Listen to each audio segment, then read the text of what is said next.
What a weekend this will be across sports, not just the Super Bowl, but the day before the Super Bowl. Rivalry games everywhere. You have Duke, North Carolina.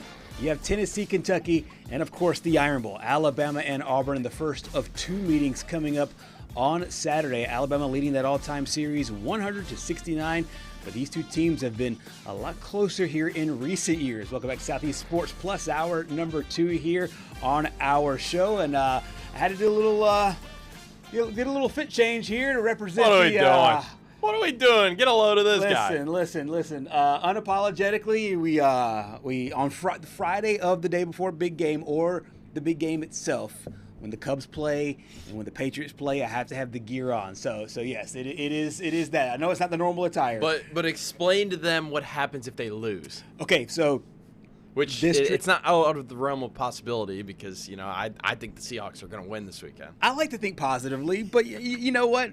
You got a shot at it, and the Seahawks are favored. But I will say this: so a tradition started. I'm a Patriots fan. We won 3 in a row. That was the height of it. We won 3 out of 4. Didn't go to 1 year, and I thought we couldn't lose. 2007 came, and we lost, and the hoodie was never seen again. 2011, we lost again. It was never seen again. So what I ended up doing, I had a new tradition after we won in 16. I said, hey, every time we go on a playoff run, there's a new playoff shirt. If we win, it stays.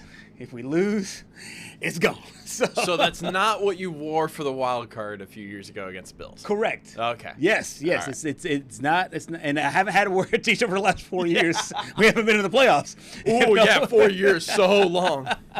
You went through so much hardship. I've yet to see my team in my lifetime make it to the NFC Championship. But yeah, 4 years, so hard. Every playoff run reminds me that we are, as a Patriots fan as a whole, I think every Patriots fan will tell you this, we do live a charmed existence. We do have a very charmed existence. People in Boston are all together. I'm not a huge Red Sox fan. I am not a Celtics fan at all. But definitely not a Bruins fan. Definitely not a Bruins fan. But I can say we do live the charm life. Yes. I do live a charm life. So yes, that is the explanation here. I didn't lose any bets or anything like that. That's this year's the 2025-2026 shirt.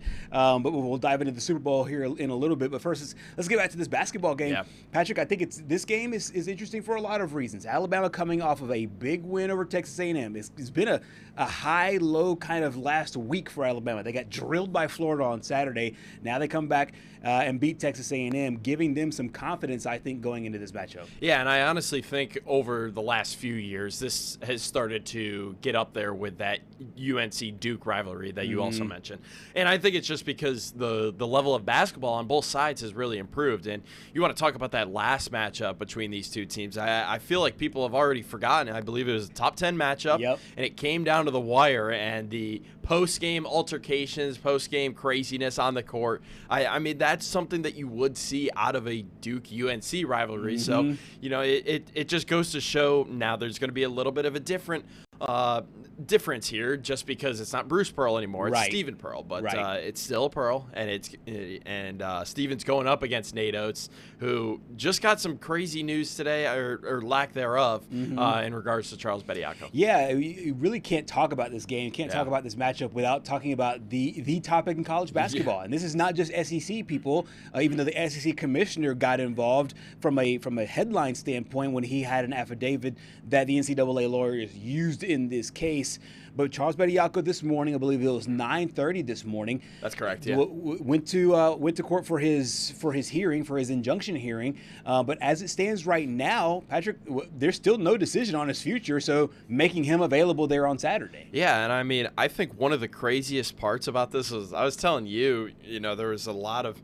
There was obviously no media allowed in the actual courtroom itself. So we heard some stuff about how the Dothan peanut farmers were involved in something. I just remember seeing that. I'm like, how in the world are the Dothan peanut farmers getting involved? You're trying to make that connection. You're just like, what the heck? And I guess it was because they're trying to the judge was trying to relate it to interstate commerce, and he just brought up the Dothan peanut farms. But I mean, I could just imagine, I'm just on my peanut farm, and I see on Twitter I'm getting a bunch of mentions like, hey, you just got mentioned in the Charles Bediako case, and I'd just be sitting here like, what in the world? Like, what did I do? We didn't give me any NIL money or anything. Yeah, we're just out here. There's another lawsuit right there. Yeah, I know, right?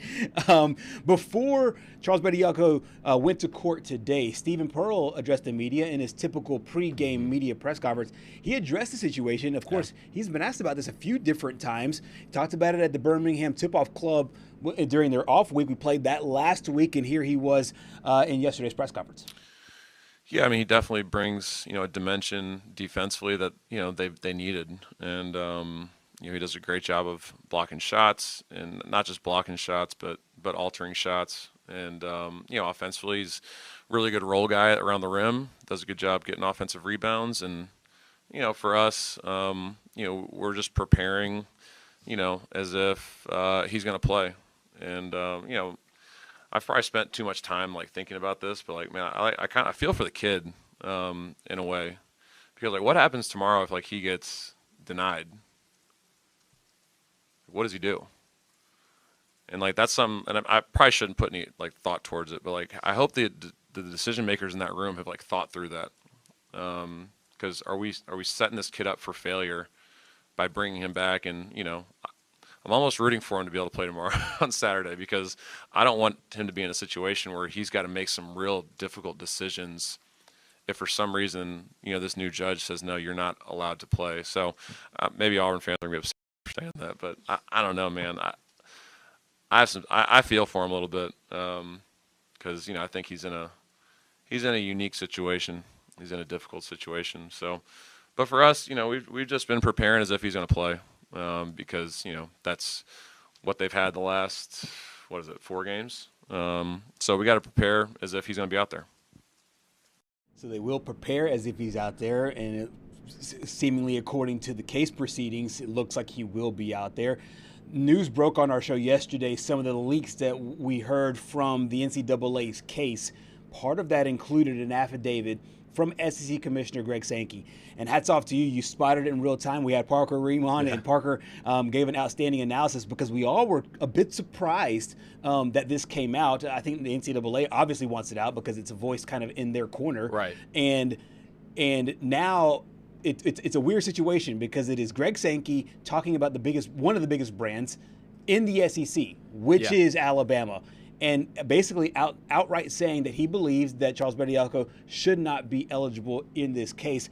I found it interesting then, and it wasn't just a spur of the moment thing, because I still find it interesting right now. Yeah, and I was honestly shocked that he did not go in favor of, as you mentioned, one of the biggest brands in the SEC, because I go back to what he did last year in the spring meetings when he started handing out those SEC propaganda pamphlets about how this is the hardest conference. So, I mean, he was basically going to bat for all of the teams in this conference, and for him to go up against the Alabama Crimson Tide and say, hey, this is not right, this should not be allowed, I honestly think is one of the more shocking things that we have heard a commissioner say, because just how big that brand is. I mean, we just found out yesterday that the SEC distributed over $1 billion over the 2024-25 fiscal year. Right. And, I mean, it's just so weird to see the commissioner and Greg Sankey just not go to bat for Alabama. It's just unheard of in uncharted territory. Right. And I think all the Power 4 commissioners, to a certain degree, are trying to align themselves with the NCAA. Yeah.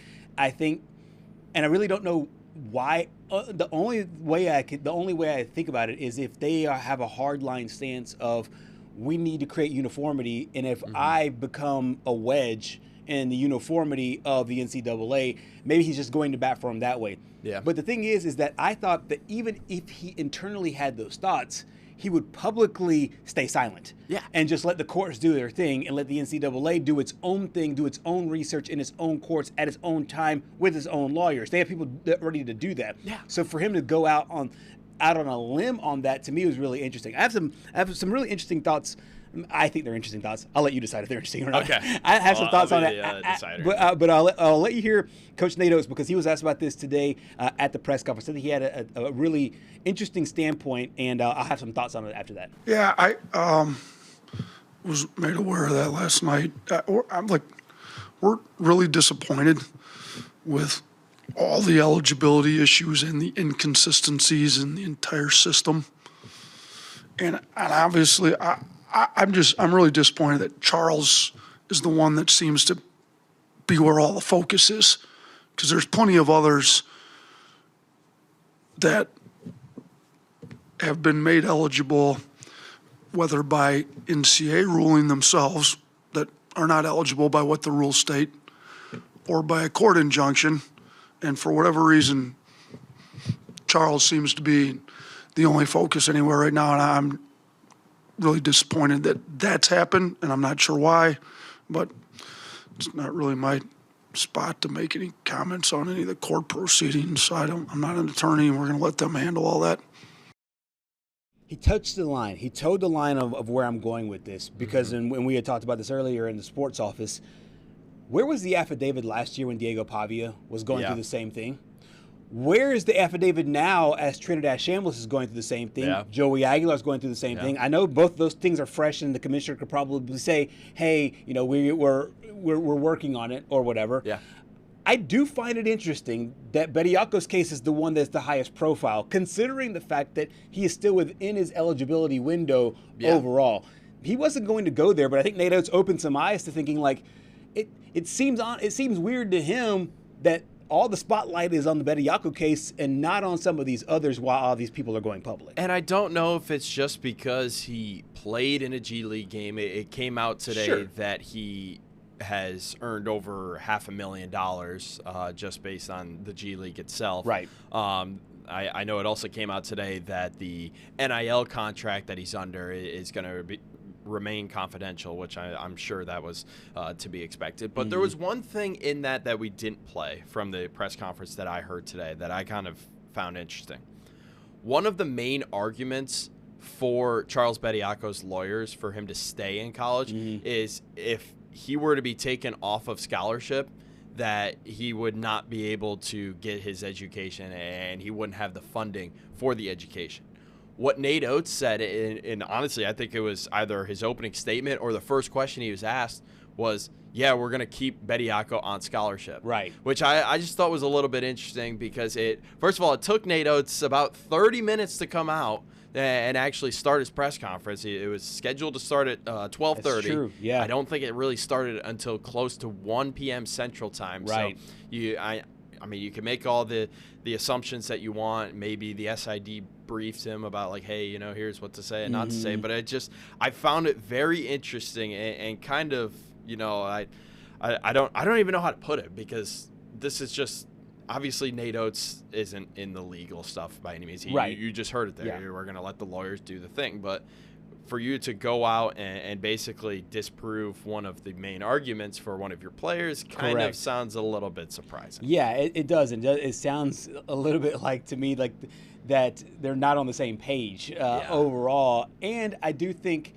for the lawyers to make that argument, I think it's kind of a weak argument, and I think most people would kind of roll their eyes at that because he did make money in the G League. Right. He does have an NIL deal. I don't think finances will be the biggest hurdle for him to be able to get a degree. He's been out of school for a little while as well. Enough time to put in for Pell Grants, enough time to put in for scholarships. I mean, just things like that, if it really is the case. And I'm not really denying his financial situation. It's not really my issue, not really my problem. I think it's kind of a weak argument. I think that the argument that they do have is that he's sitting inside of his window, his eligibility window, and he's ready to go. I find this whole situation really compelling, and the fact that we have now kicked the can down the road twice. Yes. Because last week it was postponed because of the weather, the travel, because of his TRO expires on Tuesday. So after Tuesday, if there's no hearing, no decision on it, then he's not going to be able to play moving forward until we get a decision. But before we go to break, there are so many good storylines, and I don't want to just get caught up in the Charles Bediako